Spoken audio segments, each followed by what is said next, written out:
En termes d'innovation pédagogique, je dirais qu'on essaye de donner l'initiative aux élèves et quand ils ne l'ont pas, de les intégrer au maximum dans nos projets d'expérimentation. Donc on a là par exemple les observations BSV où on va prendre deux élèves d'APV, deux élèves d'AX, donc des deuxième année de BTS, donc, pour faire les observations de parcelles.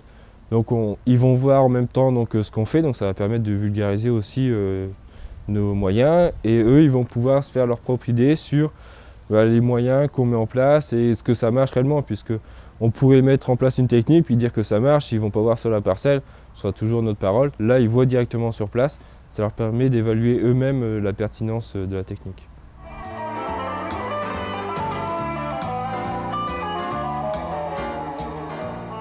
Donc là, on a commencé à sortir davantage sur les parcelles, d'essayer de voir les évolutions, de parler des évolutions avec nos élèves, alors qu'avant, on était plus sur de la théorie. Là, on est passé de la pratique et de la théorisation ensuite pour passer à un message.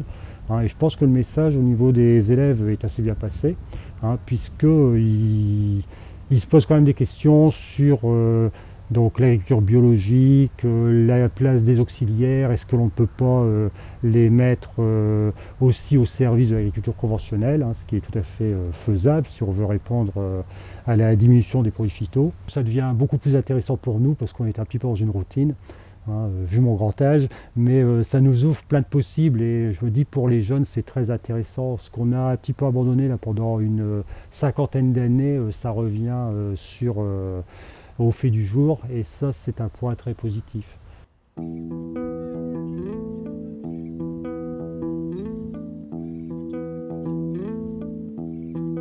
Donc le rôle des salariés, c'était la mise en place et la réflexion autour de la mise en place de cette action. Donc réfléchir au système et ensuite nous sommes les acteurs de la mise en œuvre du système. C'est des nouvelles pratiques, on est plusieurs à regarder un peu ce qui s'y passe et puis tout le monde participe un peu à la réflexion. Mais je veux dire, arrivé à un moment, c'est toujours l'utilisateur qui est en première ligne pour voir ce qui va pas. Les élèves vont se retrouver à devoir justement discuter et avoir une prise sur la critique. C'est que la confrontation des élèves à un comité de pilotage qui vont en fait mobiliser tout un tas de résultats qui vont compter pour le coup et où on va leur demander en tant qu'élèves et adolescents de devenir finalement des adultes et des experts. Et cette espèce de situation fait que finalement, dans les interactions qu'il noue avec les adultes et avec l'ensemble des personnes, il y a des choses qui vont fondamentalement se modifier. Ce qui est le plus important dans Ecophyto, c'est que face à la situation d'incertitude, ça place notamment les enseignants et les élèves à devoir travailler ensemble autrement.